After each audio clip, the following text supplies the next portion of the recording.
and he'll be able to do whatever, and I'll be able to do whatever. And you're not, like, because you're just bogged down in the rehab of your accommodations. Yeah, I had my best friend coming for Christmas. Oh, right. I had these grand plans about what Christmas was going to be like. I had visions of I think Teri's an optimist. Yeah, I had.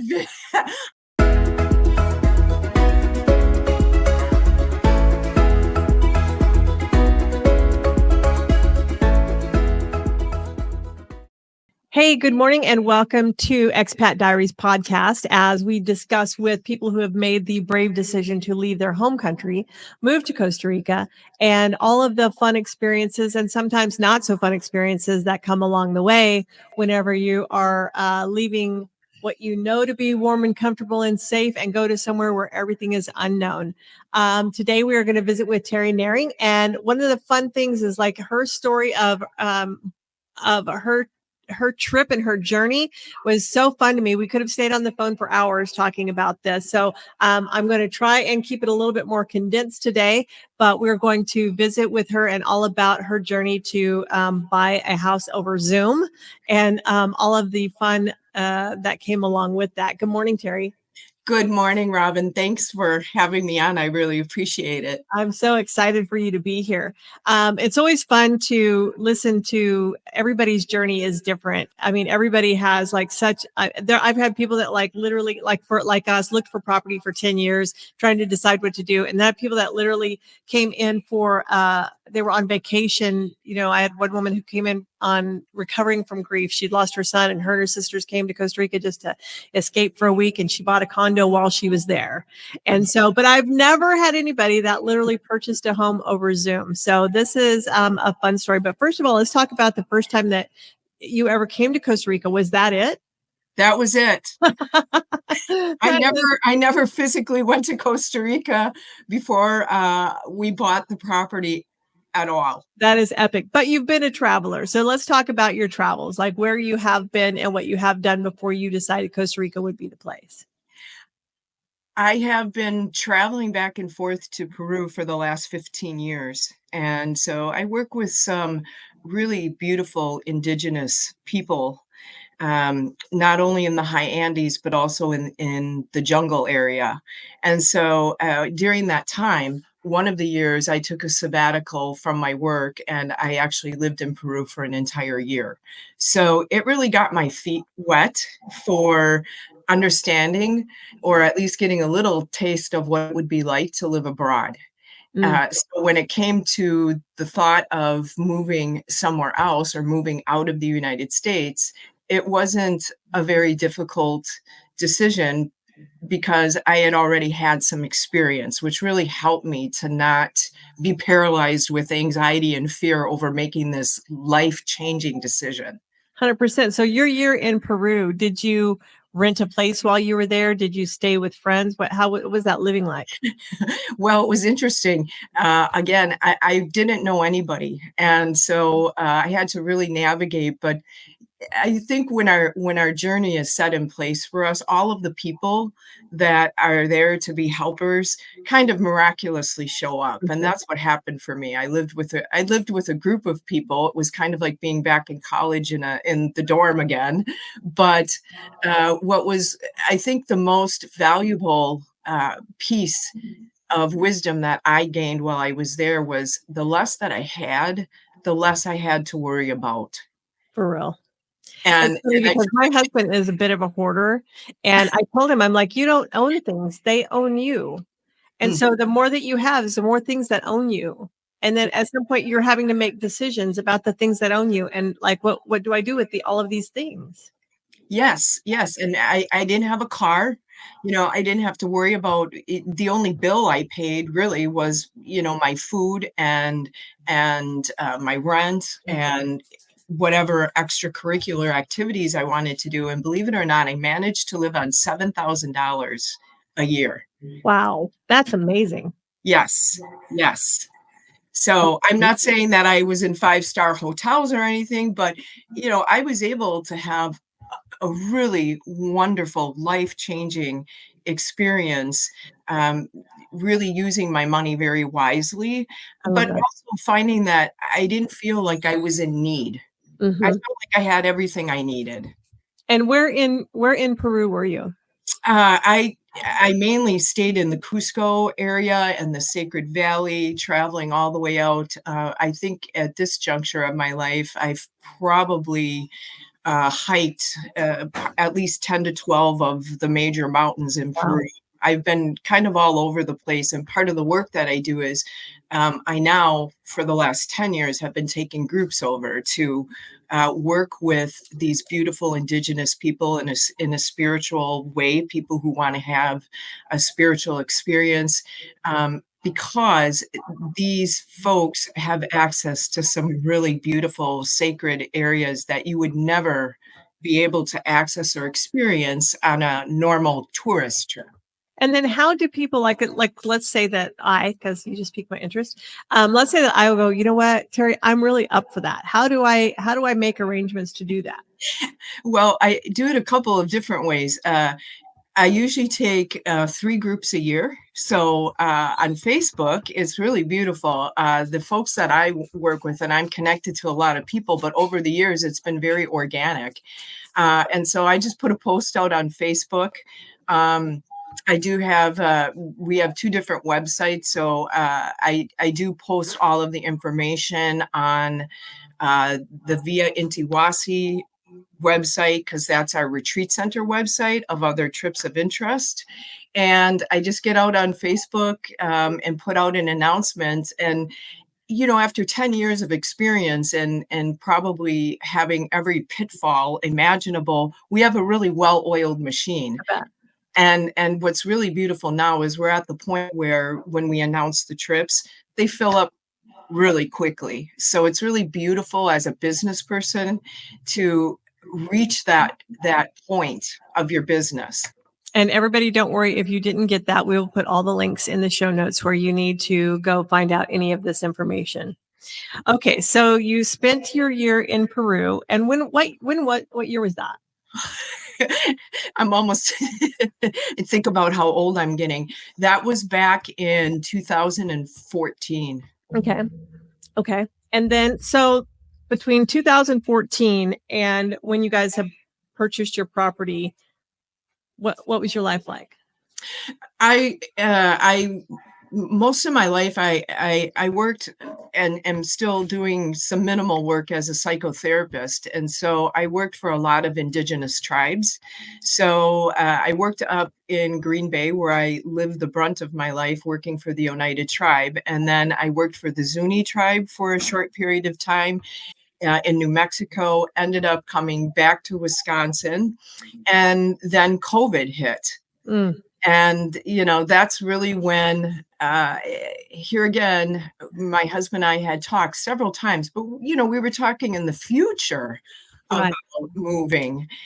So COVID really was a wonderful igniter for this new journey that we didn't even realize that we were going to be on. Yeah. And I think it was a catalyst for a lot of people. Like a lot of people were like, "Holy crap.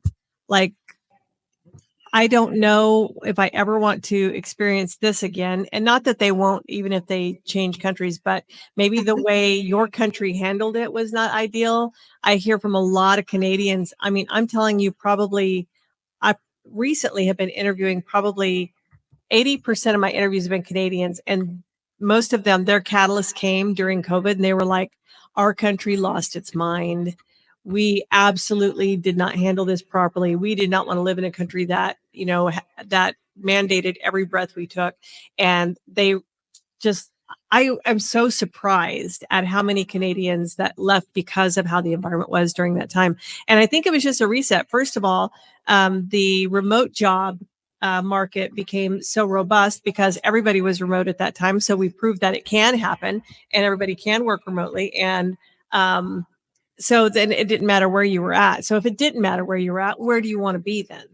If your job in the past tied you to a location and now it didn't, where do you want to be? And Mhm. so I think we've seen a lot of that open up now that everyone realized that they don't have to be in Green Bay to have that job. They can do that job from anywhere. Absolutely. I also want to just add to that. I think too, there were many people that were forced into reconnecting with life, with themselves, with their families, and I think also it gave everybody a chance to take a breath. Mm-hmm. And I think some of us just did not want to go back Mm-hmm. to the chaos. And so sometimes living in a more remote area or underdeveloped area can be very enticing because it's a very simple way of living. Mm-hmm. I love it. I love it. So COVID was your guys' reset. Yep. And then how did we decide Costa Rica? Like, apparently, since you hadn't been there yet. Well, we had talked about several places. My husband and I actually did go and visit Panama, and it was lovely, but it just didn't feel like that was the spot. And we had talked about other places. And what's funny is my husband is Canadian, and so he did not want to be anywhere cold. And all of a sudden, as we were kind of It's looking at cold in things, Green Bay as well. I mean, yeah, well, yeah, it's that not was a really good incentive for him, for and sure. why he said, "Look, down the line, we're not gonna be in this permanent situation," and I agreed. So we just said, "Well, let's start looking at places," and then we started to research a little bit about Costa Rica and the culture and, cost of living comparisons. And my husband has a tech company. And so the most important thing is he has to have access to good and high speed internet. Right. So Costa Rica fit the bill for that. And so I got to work. I befriended a realtor that we had been speaking to for quite some time, and things just went from there. I love it. And so, where were you whenever you got to tour your property? I was it was it was the summer, it was in August, and was sitting at my kitchen table with my husband, and we had arranged a Zoom meeting because that was the only way that people could really do anything. So my realtor drove an hour from his place over to the place we currently own, and we did a walking tour with him on Zoom. We did two in total. And we had two properties that we had picked out that had owner financing, which was really helpful for Yeah. us. It really made it possible.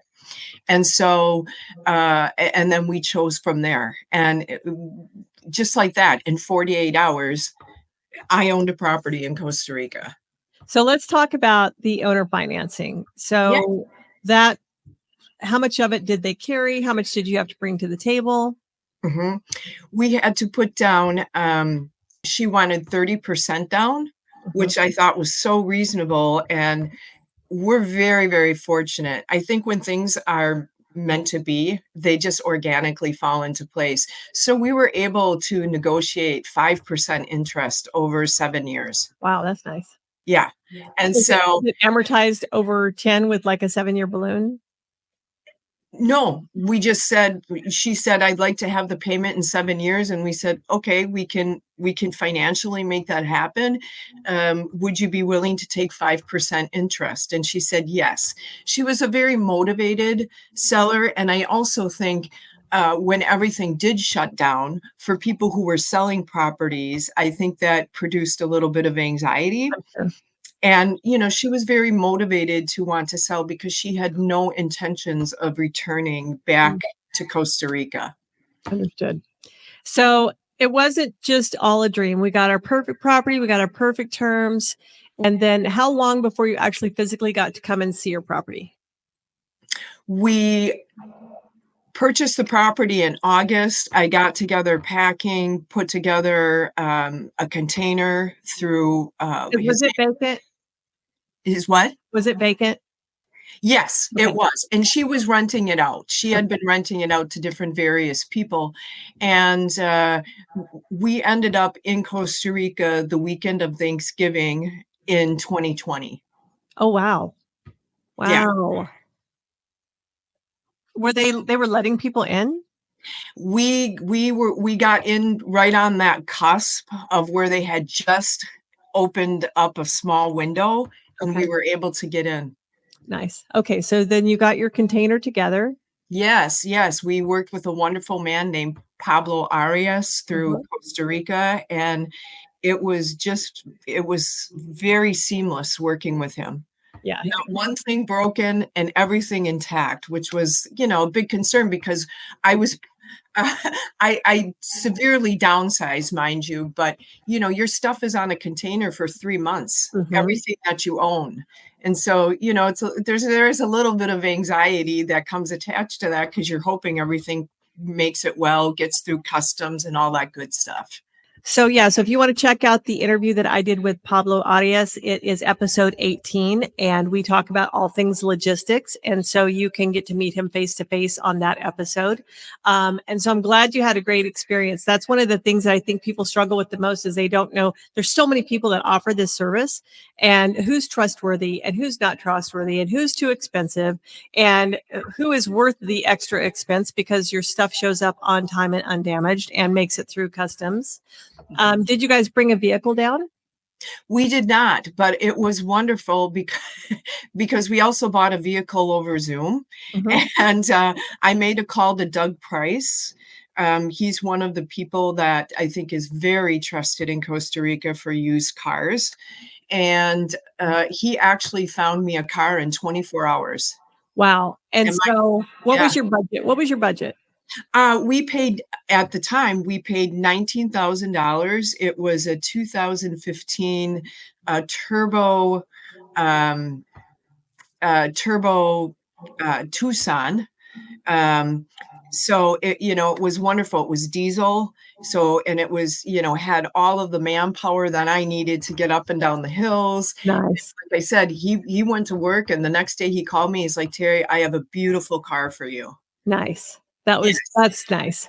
Um, yes. and so I will link to him as well because I know so many people have, and I haven't interviewed him yet, but so many people have recommended him as far as in-country buying pre-owned vehicles. And it's nice to have somebody that you can rely on that can do that work for you. The first vehicle that I bought in Costa Rica, holy cow, it was a it was a beast. Matter of fact, if anybody has ever watched the show Shameless, um, we named that vehicle the Gallagher because it wasn't attractive. However, it did get the job done.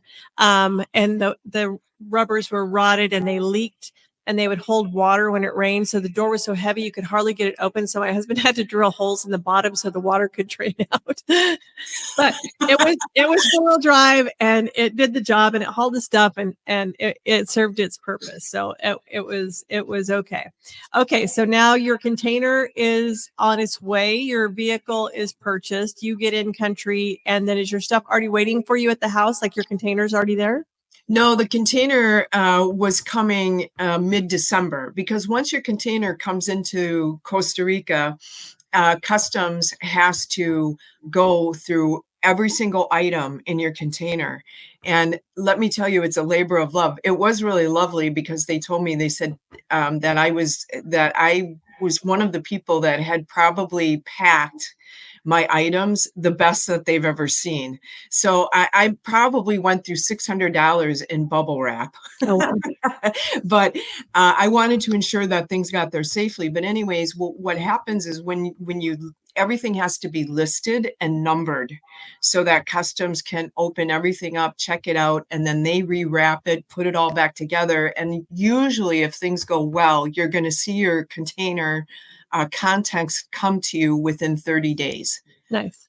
Like Mhm. from the time it leaves your house or from the time it gets to Costa Rica? From the time it gets to Costa Rica, it left our house.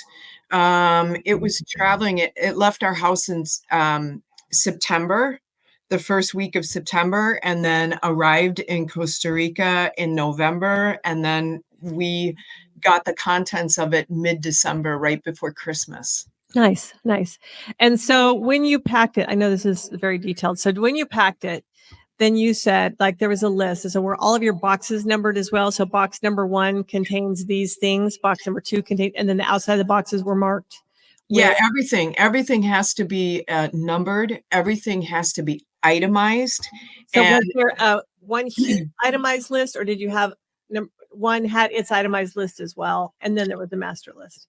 You need to have an itemized list, and it needs to be present on the box. So I'd use note cards, and you cannot miss a content. It has to be perfect. And then it has to be typed up into a master list, and that also has to be presented to customs as well. And then do you need it translated into Spanish? I did not have to have mine translated into Spanish. Okay. So that was super helpful. So now it's Christmas 2020. Yes. You're in Costa Rica. You have your belongings, you have your vehicle, and you have your dream home. I thought I do have my dream home. So, but I had to work at creating the dream. Okay. What happened to my husband and I when the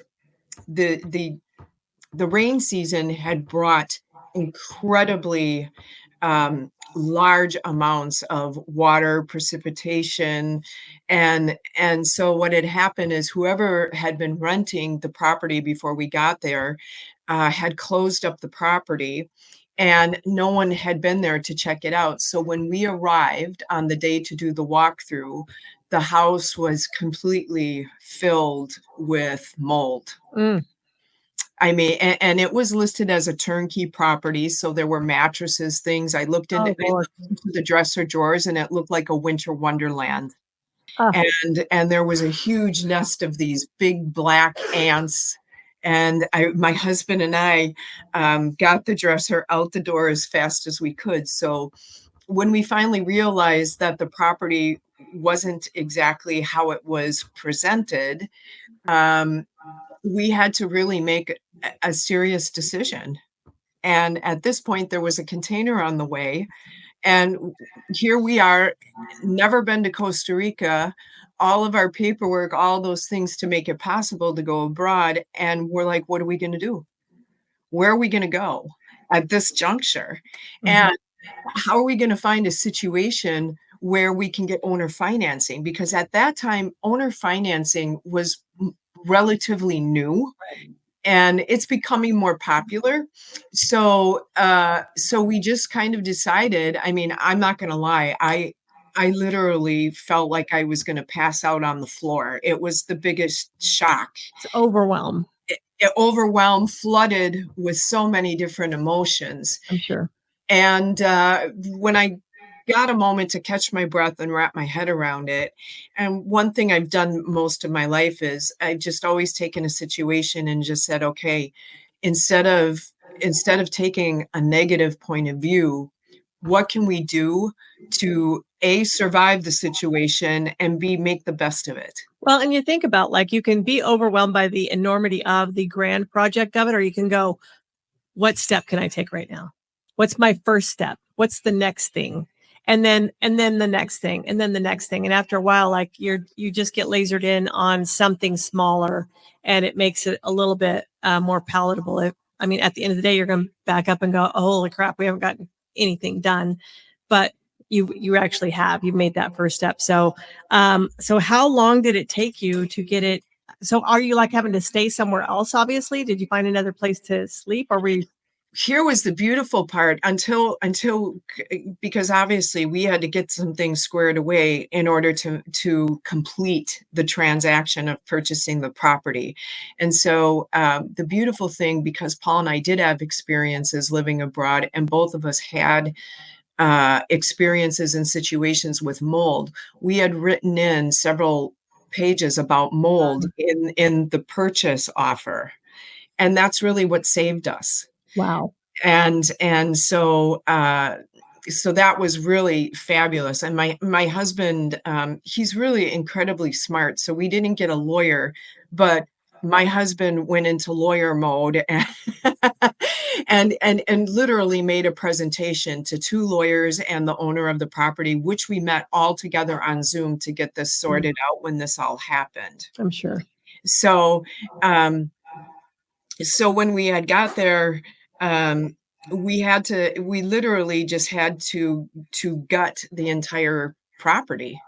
There was no All option. of the furnishings, everything just had Everything, burn. and there was a whole. This is a it's a larger property. We can comfortably sleep 8 to 10 people Oh, there. wow. So all of this furniture was in place, mind you, and it all had to go right down to even the closets that were on the wall. Because what most people don't understand about mold is it takes more than one cleaning. Mhm. And if you don't literally get rid of everything that's been in contact with it, those spores Right. will activate and you just go back to square one. And so it was a series of really cleaning the house 3 times over, the entire from the top of the ceilings to every nook and cranny that you can imagine, with vinegar, and getting everything wiped down, having heat lamps on to try and, Right, yeah. kill off all of that. So Yes. did you so are these concrete walls? Yes. Okay, so could you come in and power spray? If they do, once we wiped everything, oh no, no, I couldn't come in and power spray because some of them were concrete and some of them not. Ah. So what we did is, this was really lovely. We live with our realtor, so this is another thing that was I thought he was like an hour away though. yeah. Well, my realtor lives in a little town called Tennis. Oh, I know where And tennis is. so from my house, it's about a 45-minute drive. And it was so lovely. We lived with them literally for 3 weeks. Oh, wow. And they put us up. And I felt like, wow, this is really kindness in action. Not a lot of people would do that. For sure. Especially when especially think about your guests. It's not like they're there on vacation. They're tired and grumpy every day. Yes, absolutely. So, through meeting the realtor and other people, because here's another thing is I don't live in what's called a gated community. I live in the community at large. So you can imagine when I moved in, the whole neighborhood knew I was moving in, and little by little, all these people started walking down my driveway looking for work. Ah. So it was really easy to put a team of people together to help start the initial cleaning process of the house. And when we gutted the house, there were 3 of the largest, a size was of the largest U-Hauls, and the contents filled 3 huge U-Haul trailers. Wow. And we were left with a shell. So here's an interesting fun fact. Um, my husband and myself and one of our main workers that was with us, we slept on blow up mattresses in my kitchen for 6 months Wow. as we were doing these renovations. And of course, mind you, a container came. So here are 70 some boxes that are piled up, and we had to put tarps and everything all over them. And so this is what we were this is what we were living, or how we were living in the midst of at least just trying to get past having a shell of a house. And weren't you at that point thinking before you got down there, you thought we're going to be down here and by this time we'll have our house set up and my husband will be back to working and he'll be able to do whatever and I'll be able to do whatever. And you're not because you're just bogged down in the rehab of your accommodations. Yeah, I had my best friend coming for Christmas. Oh, Right? I had these grand plans about what Christmas was gonna be like. I had visions of I think Teri's an optimist. yeah, I had I had visions of my, pina colada on the beach and what that was gonna be like. And I do remember I just looked at Paul and I just said, "Oh my goodness," I said, "I did not sign up for this." I've had conversations like that before. I'm like, I agreed to this and not that. Okay, Exactly. so how long before you get the house where you can start putting furniture back in? It was probably 9 months in Wow. total, because the house, we had to thoroughly clean it. It had to be, there are some products down there that you can put on that will help with the mold, in your undercoating, and then the whole house had to totally be repainted. Right. Right. And And so so luckily you got some good Tico help that was there to help too, because that's great. They're they're, if nothing else, I mean, well, they are a lot more than that, but I mean, such great workers, and they become a community. And once you find one good one, they know where all the rest of the good workers are. Absolutely. And on that note, I just want to say to people that we did go through many, many, many people, and I don't want people to get discouraged, because all it takes is exactly what Robin said, finding one good person, and it's like a huge social network. It's like a huge Angie's List out there. Right. For sure. You will find the right team of people to work with you. For sure. Okay, so now let's get past the drudgery of what it was like to put that place back together. And so now, what is it like? You know, have you had your first guest down? Are you accommodating like a B&B? Tell me about your place. Well, it's really unique. Our place, my husband and I had decided that we wanted, it wasn't so much a necessity. It's just, I wanted to have something to do when I was in Costa Rica. And because I had spent a huge 36 years of my life working as a therapist, I was like, well, how can I take all those skills and, still do what I wanted to be involved with people? Right. And so what I decided when we had saw the place is it's very unique, because the second level is like a dormitory style that Nice. can fit 6 people. And then there's another single room and 2 bathrooms. And then we have 3 other singular rooms. And then down on the bottom level, my husband and I have our quarters. There's 2 single rooms down there and his office. So it just set itself up nicely. And we really wanted to cater to small, intimate groups. I bet. And so, because one thing that I loved when I actually stepped foot on the property is the space and the energy of the property is a place that just, it's so peaceful and healing. And almost everybody that walks down our driveway, the minute they've been there, talk about how peaceful and how calming it feels for them. And so I knew we were on the right track of really creating a space where people could come to rejuvenate. We do our retreats in different ways. Leaders can bring their own people, and then my husband and I run a few retreats ourselves during the year. So what's really beautiful is it became this beautiful container where people could just come and do whatever they needed to do to take care of themselves. And we could just organically just let that happen. Yeah. And so I know we talked about this, but you did something special. You invited some special visitors to your land to prepare it for not just for yourselves, but for the people that would also be coming to visit. We did. What's really beautiful about our property, and this was not knowledge that we had before we purchased the property, but as we started digging things up, what we realized is that the property in the land itself is all mixed with white quartz. And so we have a lot of lightning and thunder. It's almost like a 4th of July show during the rain season, several nights a week, because the lightning is very attracted to all of that white quartz. Oh, wow.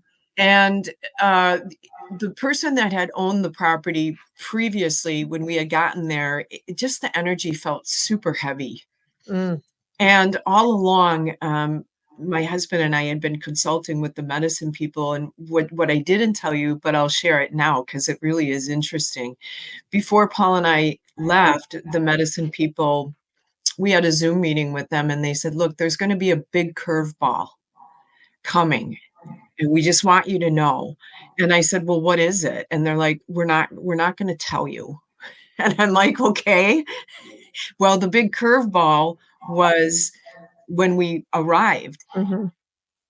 They're very loving people. And they said, look, the reason we didn't tell you is that the land really needed you to be there. And we were worried that if you knew how entailed this was going to be, that you and Paul might change your minds. And the land really was very much sending a strong message that it chose you as Nice. its caretakers. So, you know, with that in mind, this is how Paul and I really started designing the property very intentionally, Yes. very, very energetically conscious.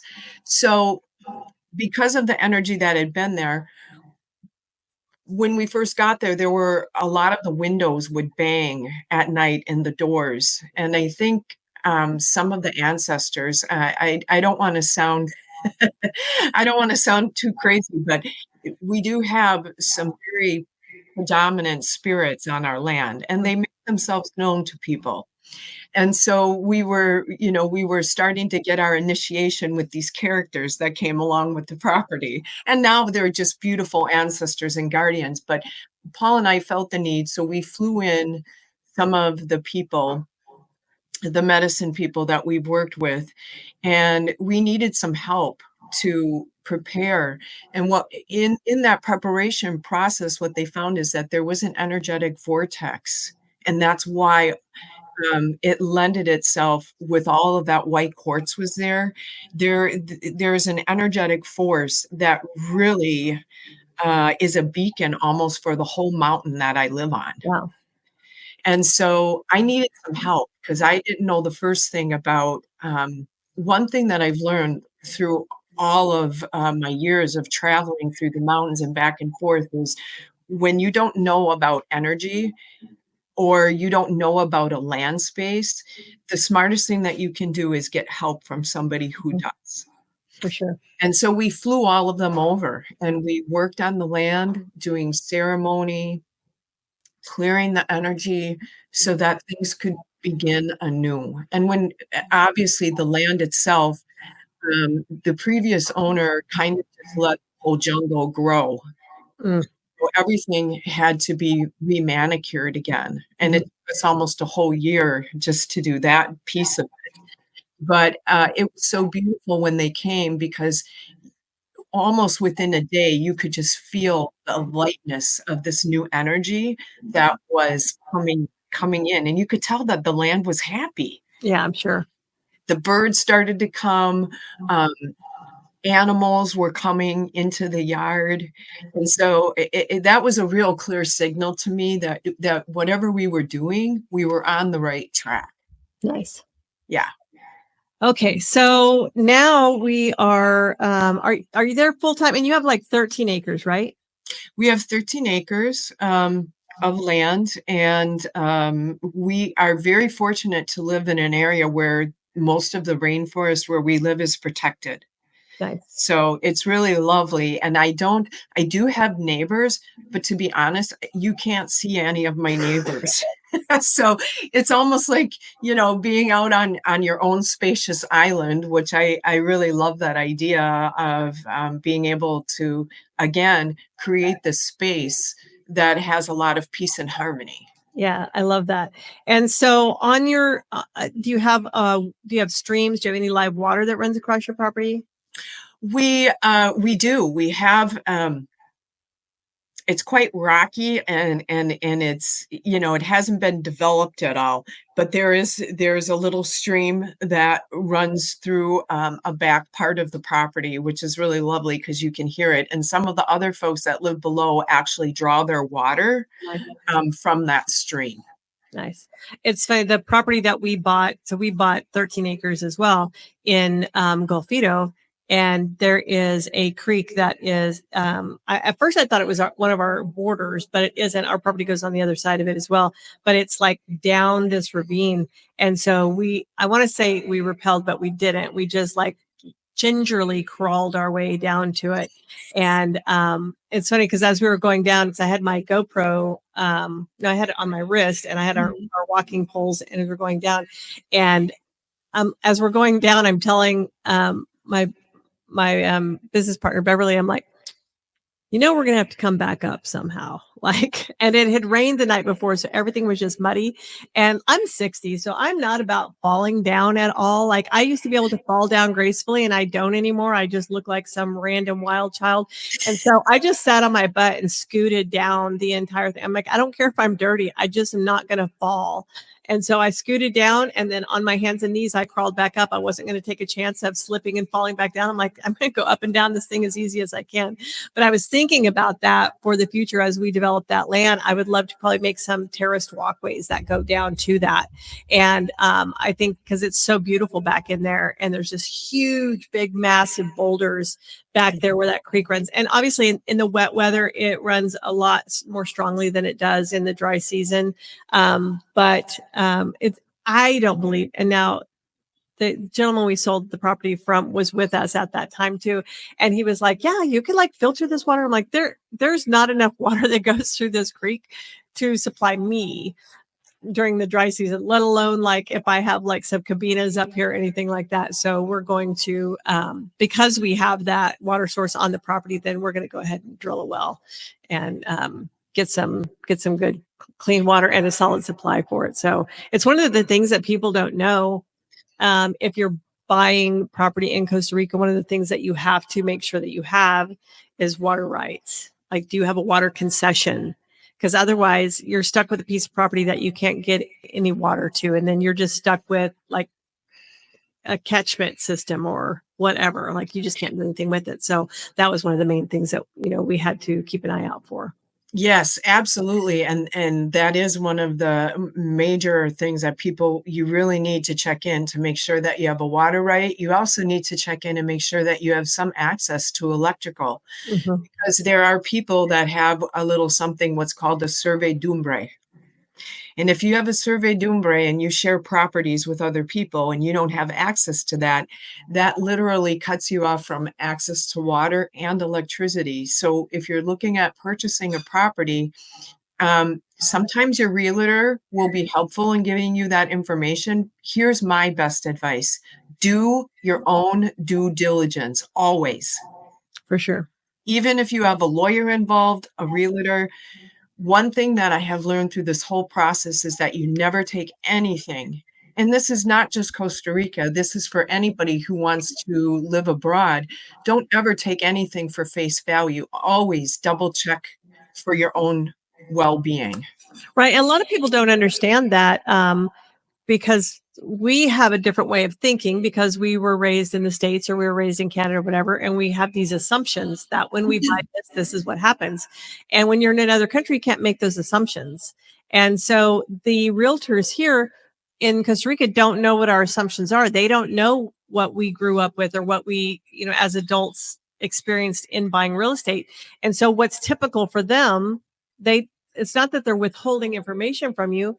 They don't know that you need it. You know what I'm saying? They don't know that you don't know this. And so it's not like they're on purpose. Some are not that they're on purpose being withholding to be fraudulent or to dupe you into something. But however, buyer beware is 100%. And so I have a really good attorney out of San Isidro, and he's probably the most, I think, honestly, given the choice, he would never recommend me to buy a property because he's always so cautious about everything. And I'm like, okay, Rodolfo, like what things are like major, like I have to buy a piece of property. I don't want to buy a pig in a poke, obviously, but I do want to be able to buy a property. And although there are red flags on every piece of property, what are the ones that are like going to hold me up? And the property we bought has no electricity to it. And it's actually on a mountain that doesn't even have it up that high yet. So we're going to be solar. And we know that though, because like to get ESA to bring a pole to us would be like $400,000. I'm like, no, we're going to do solar. Solar will be just fine. And on top of that, it'll be a more solid source of electricity for us. And we won't have those outages that ESA experiences daily. And it's so hard on your appliances. If people don't know that, those power surges and outages and stuff are so hard on your appliances. And so we're figuring out. Matter of fact, I have an interview tomorrow with a gentleman who moved to Costa Rica and started his own solar company. So I'm like, this is appropriate. I need to talk to you. Oh, yes, and if you can, send me that info, that would be lovely because that's on our list and I And think I too think he spoke to your area actually. Because I know I spoke with him about, do you go this far south, because he's in the Central Valley somewhere. Oh, I And love it. Great. yeah, and his name is Neil Landers. He's Sunnyside Solar, and Okay. he is Canadian, who married a Tico. Oh, beautiful, Yeah, beautiful. And a lot of people, I mean, if you're living in Costa and Rica, he didn't come there down are a lot there. of people that look. He married her, and then they lived in Canada. Oh, And and then then for a came while, we back. were like, let's go down there. Oh, I think that's wonderful. Mhm, Yeah. And and here's the beautiful thing. A lot of people are moving, and hopefully as the costs come down on mhm, solar panels, it's going to make it more doable. But I think a lot of the people in Costa Rica have solar and or use a combination of things. mhm, And, like Robin is saying to you, it's really important for you to make sure about those water rights, the electric. The other thing that I want to mention too is you also need to make sure that your property is registered with the government of Costa Rica. This is one of the biggest pitfalls that people fall into when they're purchasing properties, is that they don't realize that two things: that one, it's not registered, and second of all, the other thing that you really need to do due diligence on, because it's not uncommon for someone to hand you a piece of paper and say, here's a map of where your land lies. mhm. So folks, I want to tell you, you cannot accept that. Right. You cannot. You need to hire a surveyor. It is so, if you don't remember anything else from what I've said today, please remember this. Mhm. It is so important to have your property properly marked. Yeah, and ours is, the one thing I love, that we didn't just get the survey, we got the survey and the topography. So we even Yep. have like there's part of our land that's totally unusable, right? It's this huge ravine, and so we know what those elevations are right there, and it helps us when we're not there to be going, okay, now where is the elevation on this thing right here? Oh yeah, that's that big flat spot right there. So it's nice. And when we went back out there, in, oh my gosh, maybe April or May, I'm not sure which. And we went out there, met with them, took our own stakes out, staked out like so I could visually see where those corner pieces were. And the property, most properties are not like we see in the US, where they're just a nice little perfect rectangle. They are some form of following a grade of the land. And Yeah. like, okay, and then you see right down here. And so luckily we could see all of the surveyor stakes, most of the surveyor stakes and the stuff that wasn't overgraded. And there was just part of it. It was so stupid. I brought stakes with me from the US, and I brought even orange spray paint. Like they didn't have it there or something. Um, Wow. I know it's so stupid, but whatever. And then I didn't even use any of it. And then I like gave it to Marvin, who is the gentleman that sold it. I'm like, you need this? He goes, yeah, I need that. So we gave it to him. I didn't just throw it away. But it's important to have that survey, and then to make sure that that survey is registered. Absolutely. You always want to have your paperwork because, it's just important. You wouldn't be without your deeds and your paperwork living in the States or wherever you're coming from. Here again, you just need to make sure that you do your due diligence and all of those things are in place for you. Right. And we are so used to a title company or an escrow company handling all of that stuff for us. And so you can't just come in and think like, oh, well, somebody's handling this for me. You need to make sure, like, where is it? And then send me the registration back. What page is it on? Where is that thing? We met in a rainstorm in the vehicle. The girl had to come out and sign us. And like, it was raining so hard, like she had to get in the vehicle with us so that we could sign, because it was like on a Sunday. But like all of those things, we just needed to make sure that they were taken care of. And if you're not like, you may think you own a piece of property until you go to sell it. Exactly. And you know what? You're bringing up a great point, because that's what happens to a lot of people, is that when it comes time to sell, then they realize, that they haven't done their due diligence, and nobody wants to see someone be in that situation if it can be avoided. Right. And the other thing is, realtors are not required to have a license. Okay? So, and I love all the realtor folks that I know. But even so, again, you have to remember they don't even do half of the paperwork. This is why a lawyer is involved. A lawyer does 90% of the paperwork on the purchase of a property. So again, this is why it's really important, like Robin had mentioned, is to keep going back and rechecking to make sure that everything is in order. You can't just rely on someone to be the total expert of your new future life in Costa Rica. Right. And I had interviewed, I'm looking for hers real quick too. I had interviewed Melissa Garita, and she is a TICO. She's an attorney and an immigration attorney also. And one of the things that she told me that I didn't know, and that's episode 25, if you want to go back and watch that, is that you are entitled to any contract that you are signing, you are entitled to receive it in your native language. Yes. So don't be afraid to be like, this is all in Spanish. Like, no, you are entitled to insist that you understand what you're signing. So if your native language is English and you don't speak Spanish, then you need to be requesting that stuff be sent to you in English as well. Which is a really good idea, because again, we've also had some interesting experiences with the legal system in Costa Rica, which that's probably a whole nother podcast. But what I want to say to you is the legal system, the judicial system works very, very differently than the United States. For sure. And just like anything, you know, in the long run, two words that I like to use for the experience of being in Costa Rica is P and P, which is patience and persistence. And you have to have both to be here. But it's a lovely way to live if you can be patient, if you can let go of things and just realize that so many things that happen most of the time are not really in your control.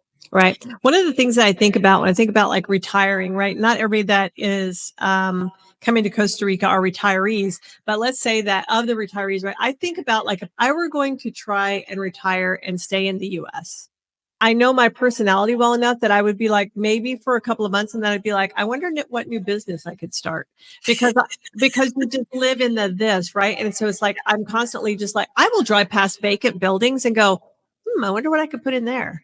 I have a 10,000 square foot building right now. I don't need another building for anything, but like, that's just how we work. And so sometimes it's so great. Like if you get the opportunity to retire somewhere where the pace of life is slower and it's more relaxed, and then you get to actually enjoy, and trust me, I enjoy doing as much as anybody. But like, even as I sit in the United States and think about what we're going to do on that property, and I'm like, like what revenue will come in from there? You know what I'm saying? Like, and then we were talking the other day, and you know what if we don't build cabinas? What if we just build our houses on there and we don't worry? We just build cabinas for like our kids to come, and we don't treat it as an Airbnb. And I'm like it was a mind shift for me to think like that, to not think about it just being a business. Yes. And I'm I think that's a shift for a lot of people, because a lot of people are making that transition from working 30, 40 years into what do I do now? Yeah, for sure. And here's the beautiful part that I want to just add on to that is you don't have to have that all in place, because what I find for just people in general is once you retire and you allow yourself a little bit of time to get recentered and to enjoy, what I found is that opportunities will just find you. Mm-hmm. The right ones for the place you're at now. Absolutely. And not for the chaos, hectic person that you were before. Exactly. And what's so beautiful about this stage of your life is, when your body has had that time to reset, you make much better decisions, because you're not under a lot of duress, anxiety, you're not in the chaos. And here's the beautiful thing. There's nobody or anything that's pushing you or says you have to do something now. I agree. And so, I always tell people it's so much easier to get into a business than to get out. For So, sure. so don't worry about that. And again, the other point that you bring up is a lot of people eventually do move into exactly what you're talking about, an Airbnb or renting their house out if they're not living there or traveling. There's a lot of interesting and unique opportunities once you get to Costa Rica and just have time to I don't encourage people to do things the way I necessarily did them. So if you have time to take a moment and breathe and just take everything in For and sure. then start making your decisions. Yeah, for sure. That's the thing that we're like so excited about because buying in Golfito, like Mhm. it's a sleeper, right? Like there's not a lot going on down there right now.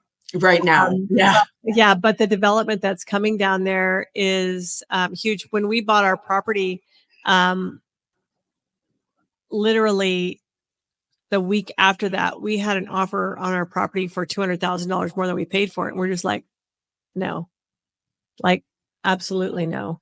We've taken 10 years to find a piece of property. No, sorry. And it was because this couple who are both deaf, they had looked at so much property, but when they stepped onto that property, they felt the vibration. They're like, we need this property, the vibration of this property. I'm like, no, we need the vibration of that property too. Sorry, you can come and visit us, but you cannot buy this. Yeah, and I think that's, for certain people, and that's why I really love having this conversation because um we're like kindred spirits in a sense, but Sure. I do believe that there are land spaces that call to certain people because you bring the love and you bring the energy that that place requires. I'm going to tell you a story. You're not going to believe this story. So Beverly's fiance lives in Denmark.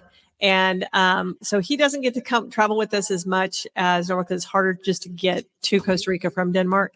But we had all already agreed that Costa Rica was going to be our home. My husband, Brian, and I, and Franz and Bev. And so we had found this hotel that we were going to buy and had gone through everything. We're under contract and the due diligence. We're like in that portion of it. And at one point, Beverly and I flew in to actually stay in the hotel before we closed on it, stay in the hotel and kind of experience what the guests experience, which, oh my gosh, there was a rooster across the street that had no sense of time at all. And it was depressed. It was like, I get like ended on a sad note every time at 4 in the morning. Oh my gosh. I was like, there's going to be chicken nuggets for breakfast. Anyways, and so while we were there, we were like just exploring Golfito a little bit. And she was like, there's this road, it's called Tower Road. And I watched a YouTube video of it. I think while we're here, let's just drive up there. Let's check that out, see what's up on Tower Road and look around because it's supposed to have like great views.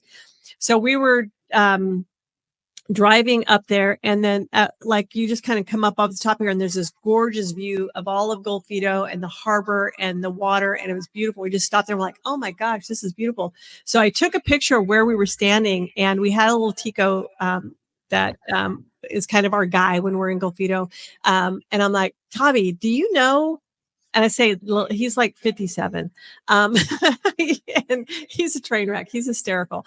I'm like, Tommy, he always helps out. His job is just to go to duty free every day and see if anybody needs any help moving their stuff, loading their stuff, doing whatever. And so I'm like, do you know who owns this property right here? And he goes, yeah. My friend Marvin. Marvin owns this property. And so I'm like, is it for sale? And he goes, yeah, it's for sale. And I'm like, interesting. And then there was just this little cutout piece that was on the coastal side. And then there's a road, and then there was that is elevated behind it. And there was like this concrete structure that had started being built that looked like it had been abandoned. Like it was just the concrete pillars of the house framed in. And so we even crawled up there and we're wandering around looking at that. And I'm like, what about this place? He goes, yeah, same place. Marvin owns both. And I'm like, interesting. And so we were taking pictures from there and we sent them to Franz and to Brian because neither one of them were with us. And Franz sent us back. He goes, this has been my screensaver for a year. This property right here has been my screensaver for a year. It's been for sale. And when I found it, I loved it. So I just made it my screensaver. We're like, I mean, it was just random that we found it. We just went out excursioning that day. And so we still were under contract to the hotel at that time. And so anyways, I got the prices on what that land was going to be. But we just didn't pursue it any further. And then everything kind of fell apart on the hotel. The titling wasn't right. The permits. Everything wasn't right with the municipality. We could have bought it and never sold it. And so we kind of just stayed in mourning for that property for probably about the next 6 months. Mm-hmm. And then Brian and I were back down there because we were house sitting for a friend in Tres Rios. And I'm like, let's go back down. I said, you have to see this land. I said, I mean, if it's still for sale, it's absolutely gorgeous. So we drove down for the day and then met with Tavi. And we had already had, so at that point, so Brian and I went and looked at it. And then I told Tavi, I'm like, do you have a guy that does drones? Like, I would like some drone video of this land. And he goes, yeah. So we had some drone video and pictures taken at that point. We still hadn't done anything about it. So Brian and I are down again there again in the next spring. And we meet with the owner at that time, and he walks the whole land with us. We had just seen it without him. And so we walked the whole land with him, and it was so much bigger than we thought it was. Like, we just kept walking and we're like, and it's further. And he's like, yeah. So he just kept on like, holy crap. So we get back off that mountain and I call Franz and Beverly and I'm like, we need to make an offer on this property. It's freaking huge. The price is really good. There's water on it. We got to see where the creeks were. And so we started the process of buying it at that point. Now, Franz to this day has still not been there. He won't be there till we go in December. And so he'll get to actually walk the land. But then Beverly and I went back this spring. But the whole thing just really came about. Like, we just kept being drawn back to that land again. And matter of fact, when we made an offer on it, someone else had made an offer on it too. And I told him what he had told us the year before, what the price was. And he goes, what price did I quote you the year before? And I told him, and he goes, okay, I will honor that. That's not what I have it listed for. And that's not what this guy is willing to pay for it. He goes, but he just wants to buy it and hold it and know that the property values are going to go up and then sell it. He goes, you guys want to actually live here and contribute to the community. He goes, I want you guys as neighbors, not him. And I was like, okay. And so he's just such a great partner to like, he does development in the area as well. And it's nice to have him, like, anytime I need to know something. And his wife is a judge. It was funny trying to figure out what he was telling us, what his wife, she's a juge. And I'm like, a what? And we're like, I don't know what the juge is. And he's like, so he's trying to create a scenario, like when you get in trouble and you have to go and blah, blah, blah. And we're like, she's the judge? Yes, the juge. It was so funny. So that's our story of buying our land, and we're super happy with it. And we feel like it's been ours all along, and that it was still available when we wanted it. And it just worked out perfectly for us. Well, that's the beauty of it. And again, I know we said this earlier, but I truly believe this. I think that there are spaces that are just call to people. And finally, when we're clear and conscious enough, the message comes through loud and clear. And what's really beautiful that you shared too is, yes, believe it or not, a land space will save itself for you so that you get the message and then make that choice to follow through before it moves on to something else. And I think it's such a beautiful story, and how wonderful that the person you bought it from was that devoted to his community, that having someone like you and your husband there, it meant something. Oh, 100%, 100%. And we love him. He is just a gem. And he's like, you ever need business partner, you need us to build, you need us to do whatever. And anytime I'm coming, he makes sure that his entire crew gets out there and clears the land so that we're not walking through crap. And he's like, what day are you coming in? I'll make sure the land is all cleared for you again. It's like, beautiful. Yeah, it's wonderful. Teri, I know that you have a lot of things to do with your sister today and get caught up on your rest. So we'll go ahead and wrap this up. For any of you that are looking to relocate to Costa Rica, it's a beautiful country. The friendliest people I've ever met in my life. Like, the kindest, most generous people. There are some salt mixed in there with some of that too. So don't worry about that. And there are some grumpy expats there too. Don't worry about that. Those are everywhere. But as long as you are knowing what you want to accomplish by moving to Costa Rica, what area you want to be in, what vibe you want to live in, do your homework ahead of time, and then do your due diligence on whatever you do. Whether you never buy property, nobody cares. Rent the whole time you're there. That's fantastic. There's plenty of places for that. But living the Pura Vida lifestyle is a choice, and it's a choice daily that you wake up and live in that level of vibration and that level of peace and harmony. If there's chaos, you probably created it. So determined to get rid of it. Don't bring that chaos, and don't think that you're going to come down to Costa Rica and bring your Americanized ways down there. Just come down, and the reason that you loved this country, keep loving it for that. And there's no need to Americanize it. Just love it for what it is.